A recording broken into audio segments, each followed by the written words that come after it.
I knew something was wrong the moment I saw Brenda Kowalski standing on my front porch during a blackout, clutching her phone like it was a lifeline and looking angrier than a wet cat. The power had gone out across our entire neighborhood in Scottsdale, Arizona about 3 hours earlier, around 6 in the evening. A transformer had blown during one of those rare summer monsoon storms that rolled through the valley. And according to the power company's automated message, we were looking at least another 8 to 12 hours without electricity. Most people had retreated into their houses to wait it out with flashlights and battery-powered fans. Not Brenda, though. Brenda was the president of the Saguaro Hills Homeowners Association, and she had apparently decided that my problem-solving abilities were now her personal resource. I opened the door just wide enough to see her properly.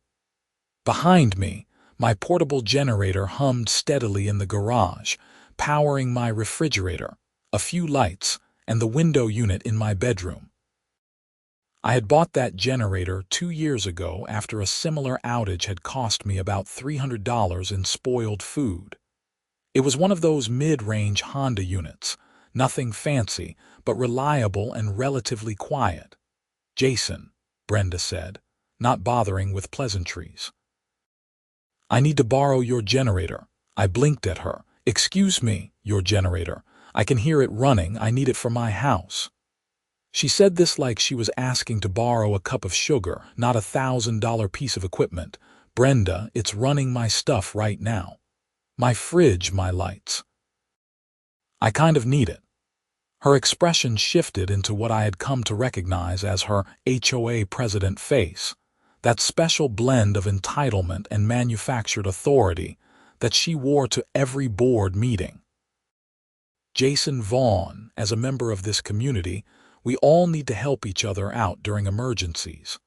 I have food spoiling, my phone is dying, and I cannot sit in the dark all night. You can manage without it for a few hours." I felt my jaw tighten. Brenda and I had history, none of it good. 6 months ago, she had tried to fine me $200 because my garbage cans were visible from the street for more than 12 hours, even though I had been out of town and my neighbor had forgotten to wheel them back. Before that, she had sent me a violation notice because my desert landscaping included a decorative metal art piece she deemed not in keeping with community standards, despite it being completely within the HOA guidelines. The woman had made it her personal mission to make my life difficult ever since I had voted against her proposal to increase HOA dues by 40%. "Brenda, I'm not just going to hand over my generator. It's expensive equipment, and like I said, I'm using it." "This is exactly the kind of selfish attitude that makes this community difficult to manage," she snapped. "When I was dealing with my own health issues last year, did I stop serving the HOA? No, I put the community first. That is what we are supposed to do here." I almost laughed. Brenda had mentioned her health issues exactly once at a board meeting, and then used it as justification for why someone else should take minutes while she continued to run everything else with an iron fist. It was manipulation, plain and simple. I'm not being selfish. I'm using my own property that I paid for with my own money. You're welcome to go buy your own generator. I saw they still had some at Home Depot last week. Her eyes narrowed. "Fine. How much? How much what? How much to rent it? You want to be paid? Fine. I will rent your generator."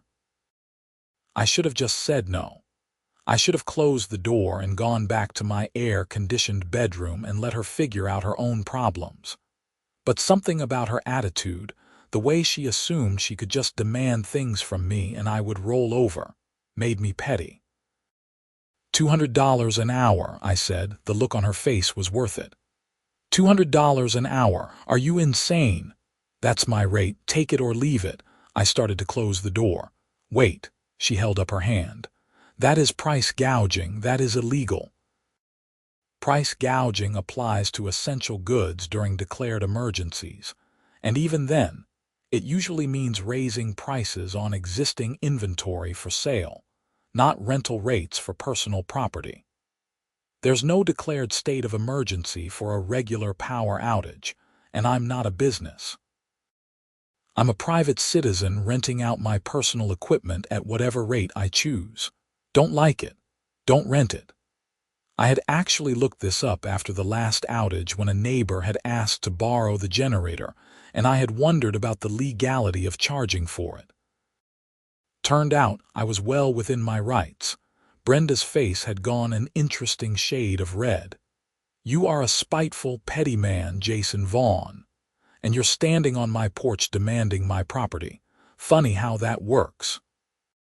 She stared at me for a long moment, and I could see her mentally calculating something. Then, to my complete surprise, she pulled out her phone. "Fine. I will pay your ridiculous fee. 1 hour. I just need to charge my devices and keep my refrigerator running until the power comes back." I had not actually expected her to agree. "Seriously?" "Yes, seriously. I have a board meeting tomorrow morning via Zoom and I need my laptop and phone charged. I also have medications that need to be refrigerated. So yes, I will pay your extortion rate for 1 hour." Now I was stuck. I had thrown out the number expecting her to leave, and instead she had called my bluff. But I was not about to back down either. "Okay, $200 cash up front, and you sign a rental agreement." "A rental agreement for a generator?" "For a $1,000 piece of equipment that I'm letting you take to your house." "Yes, absolutely. You sign an agreement that says you're responsible for any damage, that you'll return it within the agreed time frame, and that you're paying the stated rental fee. I'm not having you claim I damaged it or try to keep it or say I never told you there was a fee." She looked like she wanted to argue, but the reality of her dying phone and warming refrigerator must have won out. "Fine. Write it up." I left her standing on the porch while I went to my home office. My laptop was running on battery power, but I had enough juice to pull up a simple document. I drafted a quick rental agreement that stated Brenda Kowalski was renting one Honda EU 2200i generator for 1 hour for a fee of $200, that she was responsible for fuel costs and any damage, and that she would return it to 1247 Saguaro Hills Drive within 60 minutes of taking possession. I added a clause that if she failed to return it within the agreed time frame, she would owe an additional $200 per hour or any portion thereof. I printed 2 copies on my battery backup printer and grabbed a pen.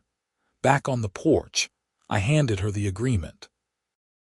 She read through it with the kind of scrutiny she usually reserved for HOA violation notices, her lips pressed into a thin line. "This is ridiculous." "Then don't sign it. Your choice." She made a sound of disgust and scrawled her signature on both copies, shoving one back at me. "There. Now I need the generator. Money first. I don't carry that much cash on me. I will have to go to an ATM. There's a Bank of America with an ATM about 2 miles down Hayden Road. Should still have power since it is on a different grid. I will wait." For a moment, I thought she might actually explode. Her face had progressed from red to almost purple, and I could see a vein throbbing in her temple.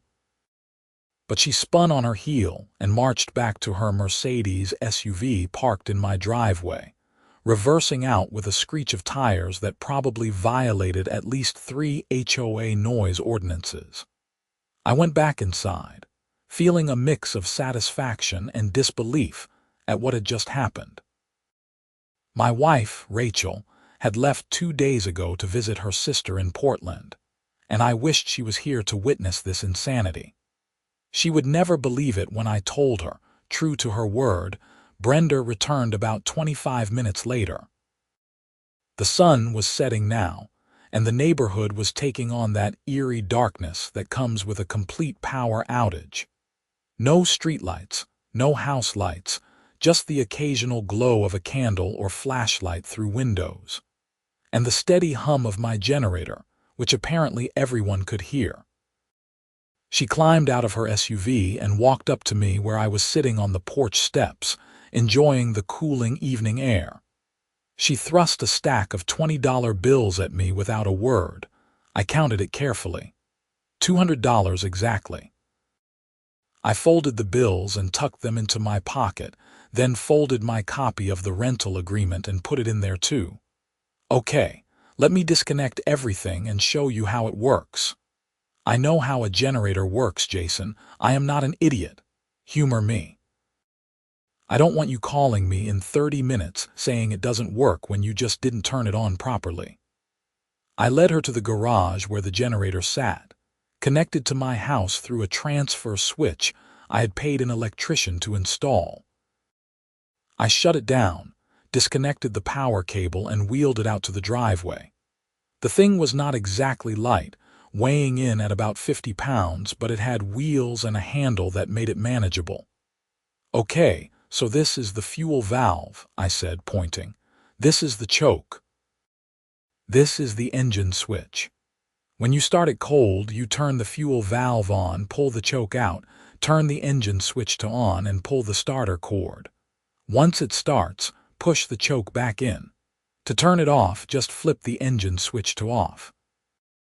Do not run it out of fuel because that can damage the carburetor. It has about half a tank right now, which should give you around 4 hours of runtime at a moderate load, so more than enough for your 1 hour. Any questions? She stared at the generator like I had just explained quantum physics. How do I plug things into it? I pointed at the outlets on the front panel. These are standard 120-volt outlets, just like in your house.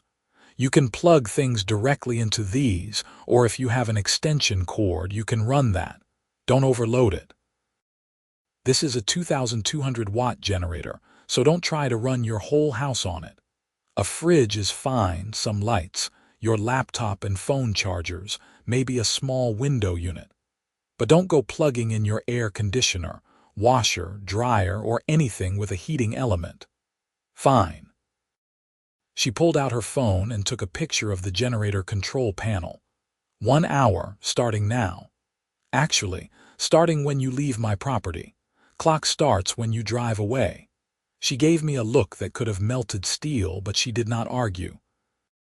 She opened the back hatch of her Mercedes, and I helped her lift the generator into the cargo area. It fit with a couple inches to spare. 1 hour, I repeated. It's 7:15 now. I want it back by 8:15. I can tell time, Jason. She slammed the hatch closed and got into the driver's seat. I watched her drive down the street to her house, which was about 8 houses down from mine, all the way at the end of the cul-de-sac. Brenda's house was one of the larger ones in the neighborhood, a sprawling southwestern-style home with a 3-car garage, and what I knew from the HOA architectural plans was nearly 4,000 square feet. My house was a modest 2,000-square-foot ranch, which suited me just fine. I went back inside, strange and silent now without the generator hum. I grabbed a flashlight and settled into my recliner with a book, using a battery-powered camping lantern for light. Without the generator, the house started warming up quickly. The monsoon had brought some cooler air, but it was still pushing 90 degrees outside, and my house was retaining the heat from the day. 8:15 came and went. No Brenda. 8:30. Nothing. By 8:45, I was actively watching out the front window. I could see lights on in her house, bright and cheerful, powered by my generator. The faint hum carried down the street in the quiet night. At 9 o'clock, I walked down to her house. The generator was sitting on her back patio, and I could see through the sliding glass doors that she had lights on, a fan running, and what looked like a television playing. I walked around to the front door and rang the bell. Brenda answered after a moment, looking far too comfortable and relaxed. "Jason, what do you want?" My generator back. "Your hour was up 45 minutes ago." Oh, the power is not back yet. I will return it when the power comes back. I felt my blood pressure spike. That was not the agreement. The agreement was for 1 hour, and that hour ended at 8:15. It is now 9 o'clock, which means you owe me another $200, and I want my generator back. Do not be absurd. The power is still out. I need it until the power is restored. That is not what you paid for, and that is not what you signed. You rented it for 1 hour. The hour is up. I want it back now. She crossed her arms. I am not done with it. Then pay me for another hour, $200. I already paid you $200. That is more than enough. For 1 hour, yes, you have had it for 1 hour and 45 minutes. That is 2 hours by the terms of the agreement, which means you owe me another $200. I am not paying you another $200. That is insane. Then give me my generator back right now. No, I stared at her. Brenda, you signed a contract. You agreed to return it after 1 hour. Give me my generator. I need it. You are just going to have to wait. That is theft. You are stealing my property. She laughed, actually laughed. It is not theft. It is a rental dispute. Take it up with the HOA board if you have a problem. You are the HOA board president, and this has nothing to do with the HOA. This is you stealing my personal property. I am not stealing anything. I will return it when I am done with it. Now please get off my property before I call the police for harassment. I could not believe what I was hearing. She was actually threatening to call the police on me for trying to retrieve my own stolen property. You know what? Fine. You call them. I will call them too, and we will let them sort out who is stealing from whom. I pulled out my phone and dialed 911. Brenda's eyes widened. What are you doing? Calling the police. You just threatened to. I am following through. You cannot call 911 for this. This is not an emergency. I switched to the non-emergency line instead, which I had saved in my phone after a previous incident where teenagers were setting off fireworks in the street at 2 in the morning. The dispatcher answered after 2 rings. Scottsdale Police non-emergency line. How can I help you? Hi, I need to report a theft. I rented some equipment to my neighbor. The rental period ended and she is refusing to return my property. Brenda's face went pale. Jason, hang up the phone. The dispatcher asked for my address and the details.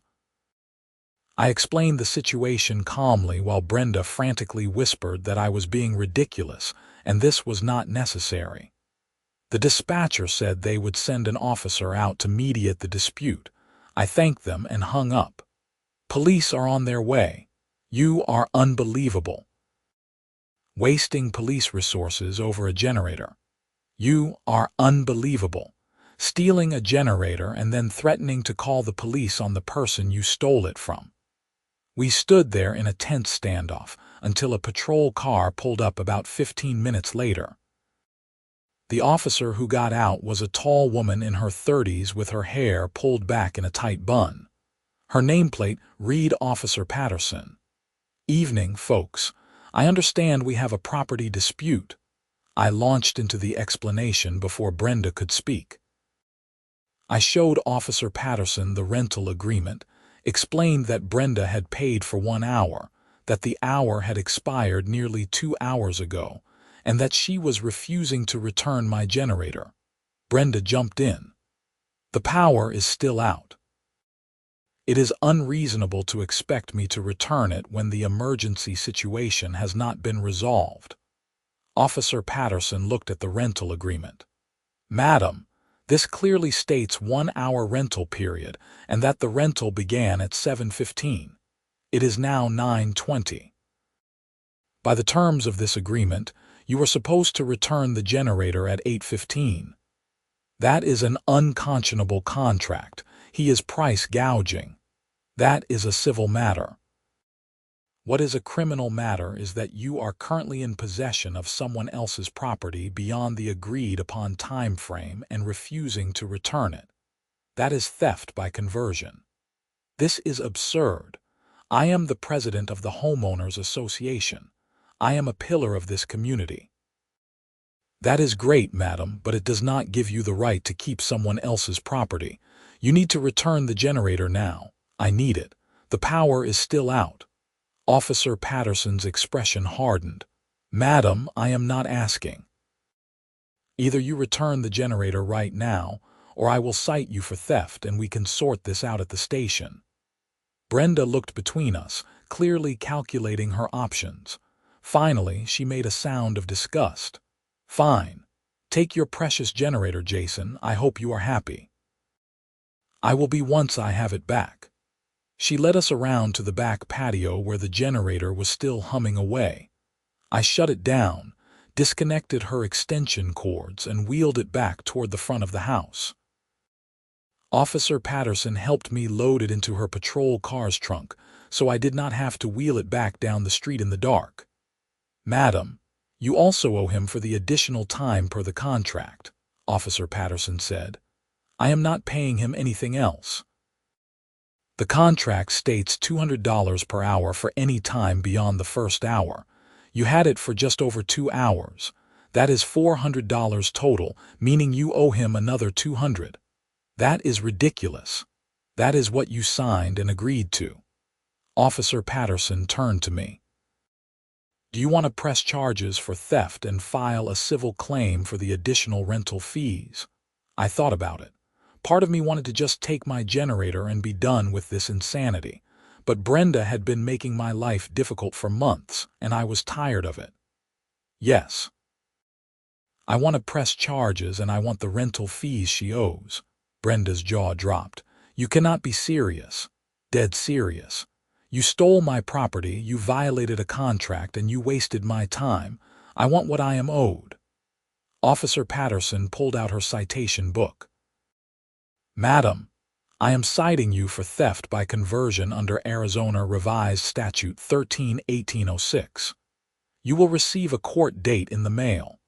Mr. Vaughn, you will need to file a small claims case for the rental fees. I will make sure my report documents everything, and you can use that in court. She wrote out the citation while Brenda sputtered and protested. When Officer Patterson handed her the ticket, Brenda's hand was shaking. This is harassment. I am going to file a complaint. You are welcome to do that, madam. But I suggest you focus on dealing with the criminal citation and returning what you owe. Have a good night. Officer Patterson walked back to her patrol car where I was waiting. She drove me and my generator back to my house, helping me unload it. Sorry you had to deal with that. Some people think rules don't apply to them. Tell me about it. She is the HOA president, so I get to deal with her attitude on a regular basis. Good luck with your small claims case. The documentation is solid, so you should be fine. She handed me a case number on a card. Reference this when you file. I thanked her and watched her drive away, then wheeled my generator back into the garage. I reconnected it to my house, fired it up, and blessed cool air started flowing through my bedroom window unit again. The lights came back on. My refrigerator hummed to life. It felt like victory. The power came back on around 3 in the morning, waking me up when my bedroom lamp suddenly blazed to life. I got up, shut down the generator properly, and switched everything back to grid power.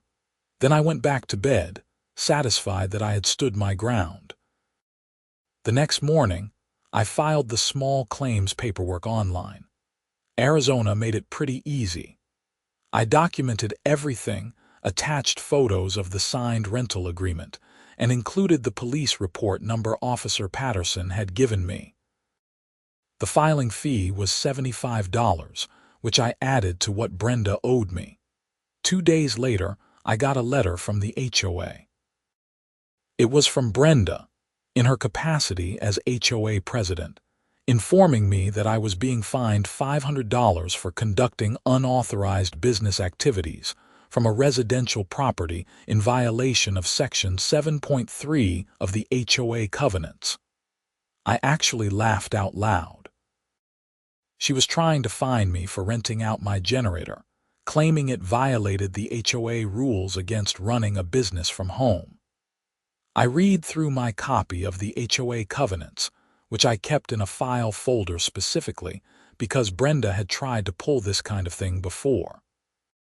Section 7.3 prohibited using a residence as a primary place of business for any commercial enterprise that generates regular customer traffic or displays commercial signage.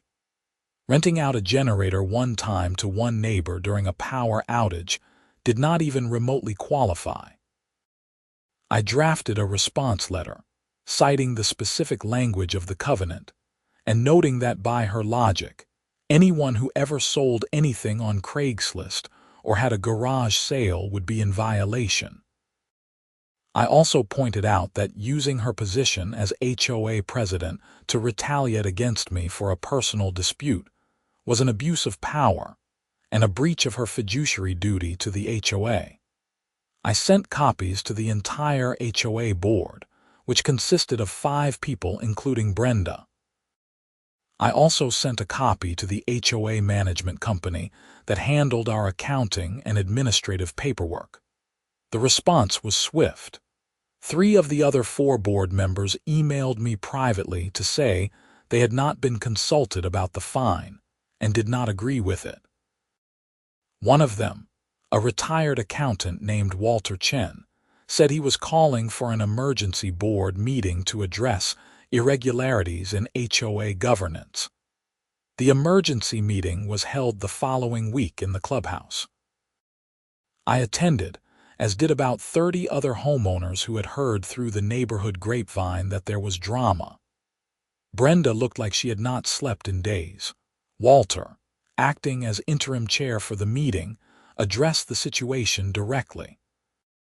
We are here because it has come to the board's attention that President Kowalski issued an HOA fine without board approval, in apparent retaliation for a personal dispute. This is a serious breach of procedure and ethics. Brenda tried to defend herself. Jason Vaughn was conducting business from his home. It is my job as president to enforce the covenants. A one-time rental of personal property during an emergency does not constitute a business, Walter said. And even if it did, you do not have the authority to issue fines unilaterally. All fines must be approved by a majority vote of the board. You know this. Another board member, Susan Hernandez, spoke up. I am also concerned about the police report. Brenda, you were cited for theft. Over this generator situation, the room erupted in murmurs. Apparently that detail had not made it through the grapevine yet. Brenda's face flushed. That was a misunderstanding. The officer did not understand the situation. The officer understood perfectly, I said, standing up. Brenda demanded to rent my generator, agreed to my terms including a 1-hour rental period, and then refused to return it when the hour was up. That is theft. She got caught, and now she is trying to use the HOA to punish me for standing up to her. This is not the forum for your personal grievances, Brenda snapped. You made it HOA business when you issued an unauthorized fine, Walter said. Jason, you will be happy to know that the board is unanimously voting to rescind the fine. It never should have been issued. Thank you. As for you, Brenda, Walter continued, the board is voting to censure you for abuse of power. If there are any further incidents of you using your position for personal retaliation, we will move to remove you as president. Brenda stood up, her chair scraping loudly against the floor. You cannot do this. I have served this community for 6 years. I have given everything to this HOA. And we appreciate that service, Susan said gently. But this behavior is unacceptable. You need to separate your personal feelings from your HOA duties. Brenda grabbed her purse and stormed out of the clubhouse. The meeting continued without her, with the board voting formally to rescind the fine and issue the censure. Several homeowners spoke up about other instances where Brenda had been overly aggressive or seemed to be targeting specific people with violations while ignoring similar issues with her friends. It painted a picture of someone who had let a little bit of power go to her head. The small claims court date arrived about 6 weeks later. I showed up at the Scottsdale courthouse in a button-down shirt and slacks, carrying a folder with all my documentation. Brenda was already there, dressed in a business suit and looking like she was ready for battle. She had a lawyer with her, which surprised me. It seemed like overkill for a $400 dispute, but I guess she was making a point. The judge was a middle-aged man with glasses and a no-nonsense demeanor. He called our case, and we both approached the bench. Brenda's lawyer tried to argue that the rental contract was unconscionable and unenforceable due to price gouging. The judge listened, then looked at the contract. The plaintiff rented personal property to the defendant at an agreed-upon rate. The defendant signed the agreement.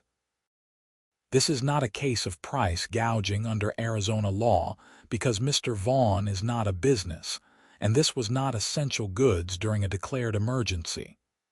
This was a private rental agreement between two individuals. Your Honor, the rate was excessive and exploitative, the lawyer argued. The rate was agreed upon by both parties. If Miss Kowalski thought it was too high, she should not have signed the agreement. Mr. Vaughn was under no obligation to rent his property at all. The judge turned to me. Mr. Vaughn, walk me through what happened after the rental period ended.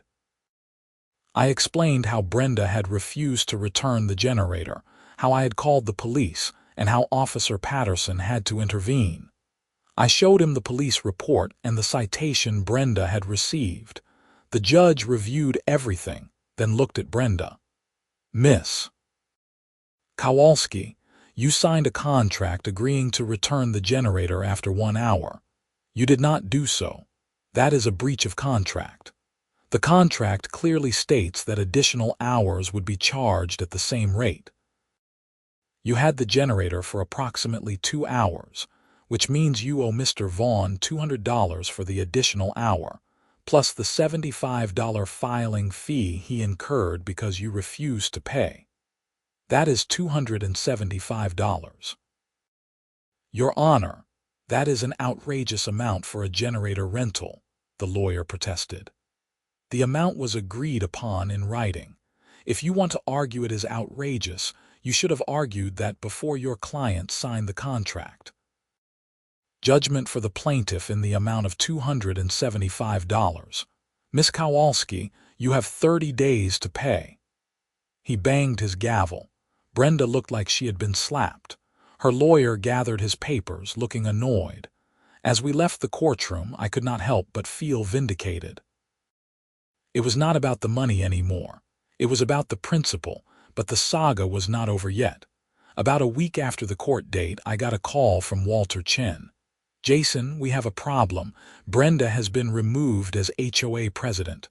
What? I thought you were just going to censure her. We were. But it turns out the generator situation was just the tip of the iceberg. After the board meeting, several homeowners came forward with complaints. We did an audit of the HOA finances and there are some significant discrepancies. My stomach dropped. What kind of discrepancies? Missing funds.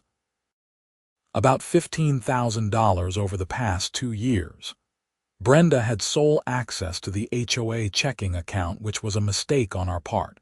We should have had dual signatories, but she kept insisting she had it under control.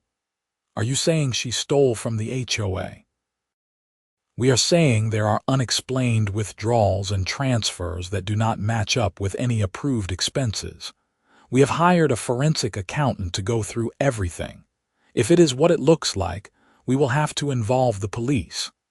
I felt a strange mix of emotions. On one hand, I was angry that Brenda had potentially been stealing from all of us. On the other hand, I was relieved that her behavior was finally catching up with her. Keep me posted, and thank you for looking into this. Thank you for standing up to her." I think a lot of us were intimidated by her, and we let things slide that we should not have. This is a wake-up call for the whole board. The forensic audit took about 3 weeks. The results were damning. Brenda had been systematically siphoning money from the HOA account through fake vendor invoices and ATM withdrawals. She had created a shell company for landscaping services that did not actually exist and had been paying herself through it. She had also been taking cash withdrawals and claiming they were for HOA supplies that were never purchased. The HOA board voted to file a police report. This time, it was not just a citation. Detectives from the Scottsdale Police Department's Financial Crimes Unit got involved. They seized Brenda's bank records, her computer, and boxes of HOA documents from her home. I watched from my porch as they executed the search warrant. Brenda was crying, insisting it was all a misunderstanding, that she had kept meticulous records and everything would be explained. But the detectives did not look convinced. She was arrested 2 days later and charged with theft, fraud, and forgery. The local news picked up the story because HOA embezzlement cases always drew attention. There was something darkly satisfying about seeing Brenda's mugshot on the evening news, looking nothing like the imperious HOA president who had demanded my generator. The criminal case moved slowly, as they always do. But the HOA moved quickly to recover what they could. They filed a civil lawsuit against Brenda for the stolen funds plus damages. Her lawyer tried to negotiate a settlement, but the board was not interested. They wanted full restitution, and they wanted her held accountable. In the meantime, the HOA held elections for a new president. Susan Hernandez ran unopposed and won easily. Her first act was to implement new financial controls including dual signatories on all checks, monthly financial reports to the full board, and an annual independent audit. She also reached out to every homeowner who had been fined during Brenda's tenure to review whether the fines had been justified. Several were rescinded, including 2 that had been issued to an elderly veteran who had been too intimidated to fight back. The small claims judgment came due, and Brenda did not pay.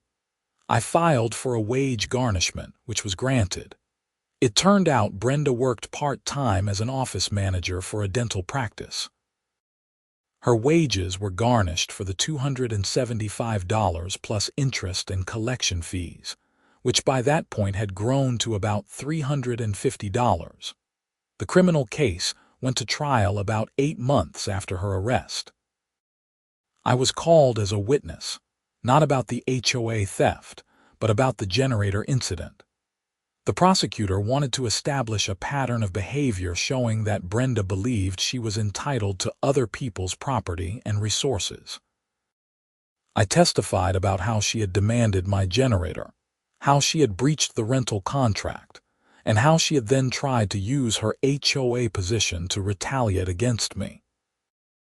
The defense attorney tried to make it seem like I was the bad guy for charging such a high rental rate, but the prosecutor shut that down quickly.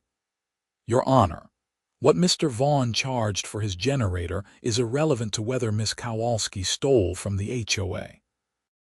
This testimony goes to her character and her pattern of believing she is above the rules that apply to everyone else. The judge agreed.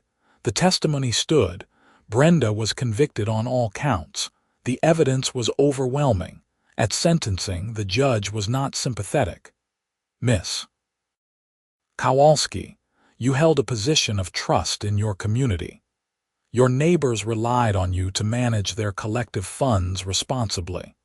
Instead, you treated the HOA account as your personal piggy bank. You stole from people who trusted you, and when someone finally stood up to you, you tried to abuse your power to punish them. That shows a profound lack of character and respect for others. He sentenced her to 3 years in prison, with credit for time served. She also had to pay full restitution to the HOA, which by that point included the stolen $15,000, legal fees, and the cost of the forensic audit. The total came to over $30,000. Brenda was led out of the courtroom in handcuffs, crying. Her family was there, looking shocked and ashamed. I felt a moment of pity for her, but it passed quickly. She had made her choices. She had let power and entitlement corrupt her, and now she was facing the consequences. Life in Saguaro Hills slowly returned to normal. Susan turned out to be an excellent HOA president, focusing on actual community improvements rather than nitpicky violations. She organized neighborhood events, negotiated better rates on our landscaping contracts, and generally made the HOA feel like it was actually working for the homeowners rather than against them. I kept my generator, of course. It sat in my garage, maintained and ready for the next power outage. And there were a few more over the following years, though none as dramatic as that first one. Neighbors would occasionally ask to borrow it, and I always said yes. I never charged anyone again, though I did ask them to replace any fuel they used. Most people were respectful and grateful, returning it promptly with a full tank, and sometimes even a 6-pack of beer or a gift card as a thank you. The story became neighborhood legend. New residents would hear about the time the HOA president tried to steal someone's generator and ended up going to prison. The details got more exaggerated with each telling, but the core truth remained. Brenda had let her sense of entitlement override basic decency and legality, and it had cost her everything. I ran into Walter Chen at the mailboxes one afternoon, about 2 years after the whole incident. We chatted about the neighborhood, about how much better things were running under Susan's leadership, about the upcoming vote to resurface the community pool. "You know," Walter said, "I think you did us all a favor by standing up to Brenda that night. I was just trying to get my generator back." "Sure, but you did not back down when she tried to bully you. A lot of us had let her get away with things for years because it was easier than fighting. You showed us that she was not as powerful as she pretended to be. That gave others the courage to come forward. If you had just let her keep the generator, who knows how long she would have kept stealing from us. I had not thought about it that way. I guess I was just stubborn. Stubborn, principled, whatever you want to call it, it mattered." He clapped me on the shoulder and headed back to his house. I stood there for a moment, thinking about everything that had happened. It had started with such a simple thing, a power outage and a generator, but it had unraveled an entire web of corruption and abuse of power. Sometimes standing your ground over something small opens the door to exposing something much bigger. Rachel, my wife, had been both horrified and amused by the whole saga when I told her about it. She had returned from Portland to find me embroiled in legal drama and neighborhood gossip. "I leave you alone for a week, and you start a war with the HOA," she had joked. In my defense, she started it by demanding my generator. "Oh, I am on your side. I have been wanting someone to knock Brenda down a peg for years. I just wish I had been here to see it." She had testified as a character witness during the small claims case, talking about how Brenda had been targeting me with frivolous violations for months. It had helped paint the picture of retaliation and abuse of power. Now, 2 years later, life was quiet. Brenda was still in prison, working in the prison laundry and taking classes to prepare for her eventual release. I knew this because Susan had mentioned that Brenda had written a letter to the HOA board apologizing and asking if there was any way to make amends beyond the court-ordered restitution. The board had discussed it and decided to accept her apology, but made it clear that she would not be welcome in any HOA leadership position ever again. Susan said the letter had seemed sincere, that Brenda claimed she had been going through a difficult time with her marriage falling apart and her mother's illness, and she had made terrible choices. It did not excuse what she had done, but it at least suggested she was taking some responsibility. I thought about that sometimes, about how people end up making catastrophically bad decisions. Brenda had not started out as a criminal. She had been a regular person who got a little bit of power and a lot of stress and made choices that spiraled out of control. The generator incident had been a microcosm of her whole problem. She felt entitled to take what she wanted, and when challenged, she doubled down instead of backing off. But I also thought about the people who had suffered under her regime. The elderly veteran who had been fined repeatedly for minor violations. The young couple who had been threatened with liens over grass that was a quarter-inch too tall. The single mom who had been cited for having her kids' toys visible in the front yard. All of them had been too intimidated or too tired to fight back, so Brenda had continued unchecked.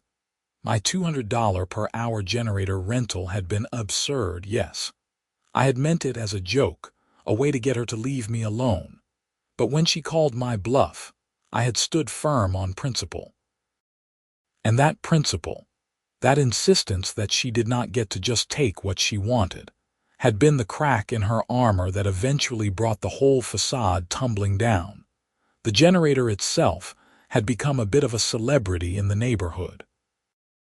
People joked about it, called it the $15,000 generator, because that is what Brenda's theft had cost the HOA. Kids would point at it when they saw it in my garage during Halloween trick or treating. "That is the famous generator," they would whisper. I took good care of it, running it monthly to keep everything lubricated and functioning properly, changing the oil regularly, keeping it clean and maintained. It had done its job that night, keeping my refrigerator running and my lights on during a blackout. It had also, inadvertently, exposed a thief and made my neighborhood a better place to live. The power company had upgraded the transformer after that monsoon storm, and we had not had a major outage since. But I was ready if it happened again, and if another neighbor needed help, I would help them. On my terms, yes, but I would help. That was what being a good neighbor meant, not letting yourself be taken advantage of, but also not turning your back on people who genuinely needed assistance. Susan had asked me to join the HOA board after Brenda's removal, but I had declined. I had no desire to be in HOA politics. I just wanted to live my life, maintain my house, and be left alone to enjoy my little slice of Arizona desert. But I did agree to serve on the Architectural Review Committee, helping to evaluate requests for home modifications and making sure they met community standards. It was less drama than the main board, and it let me contribute without getting too deep into the weeds. Life moved on, as it always does. The pandemic came and went, bringing its own set of challenges and dramas to the neighborhood. We had disputes over mask requirements at HOA meetings, arguments about whether people should be allowed to set up home offices in their garages, debates over noise levels when everyone was working from home. But through it all, Susan led with a steady hand and a commitment to fairness that Brenda had never shown.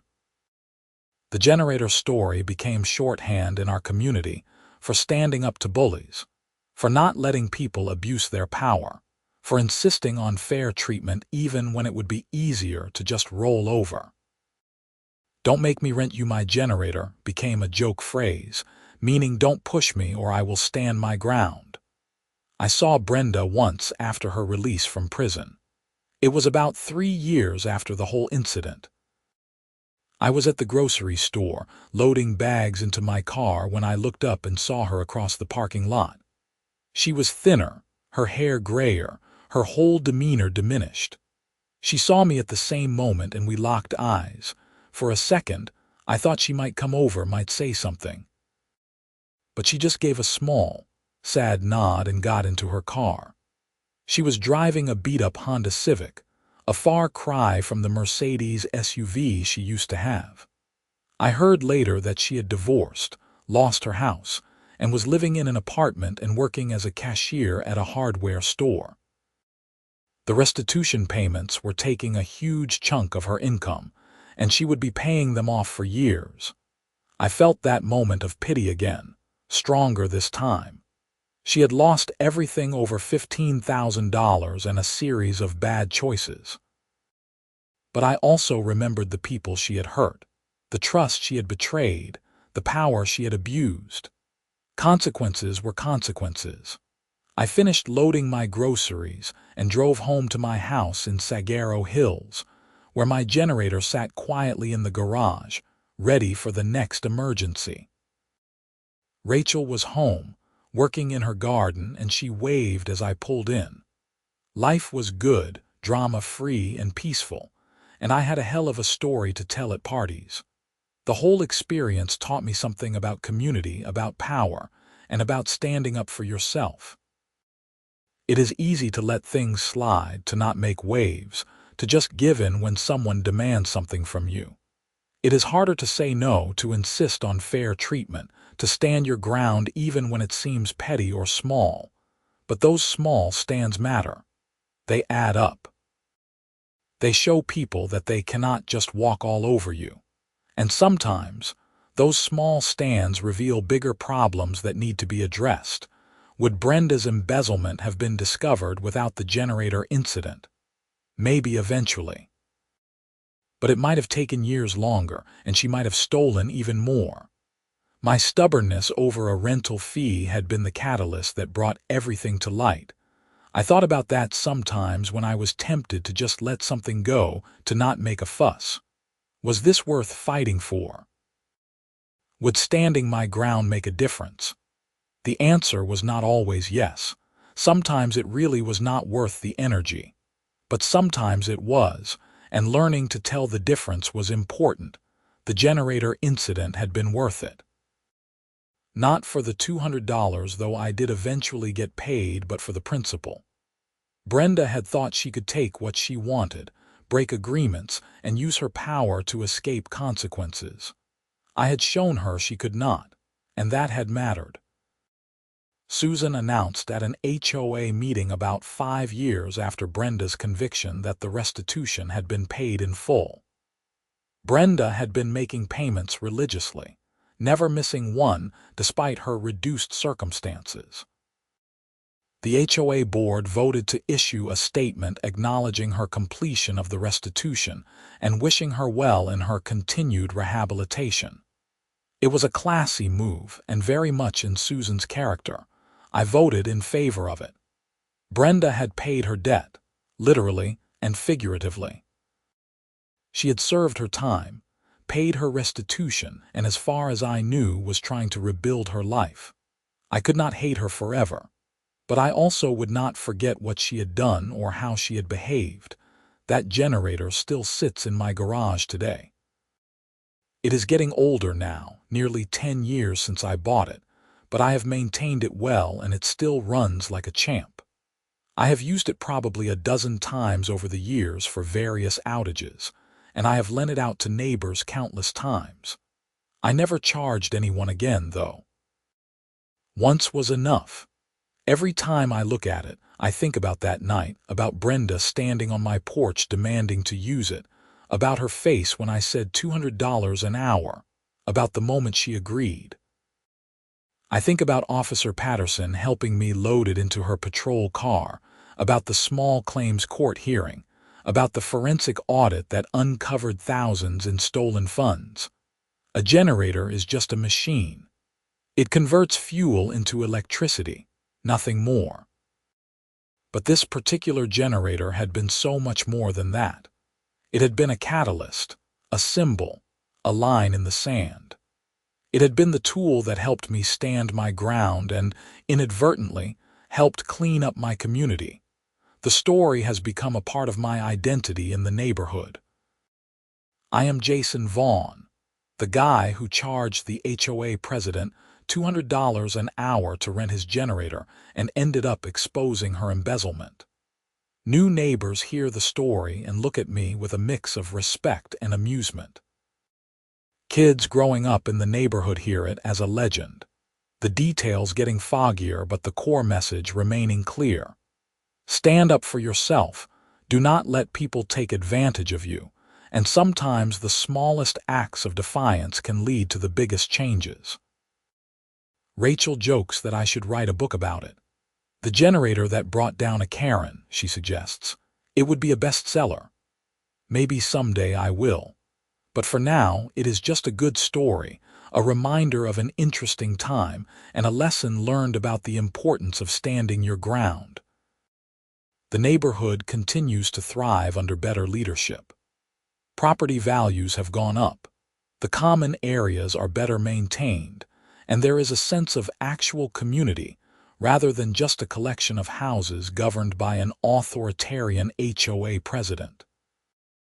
We have block parties now, holiday decorating contests that are fun rather than mandatory, and a community garden that Susan championed.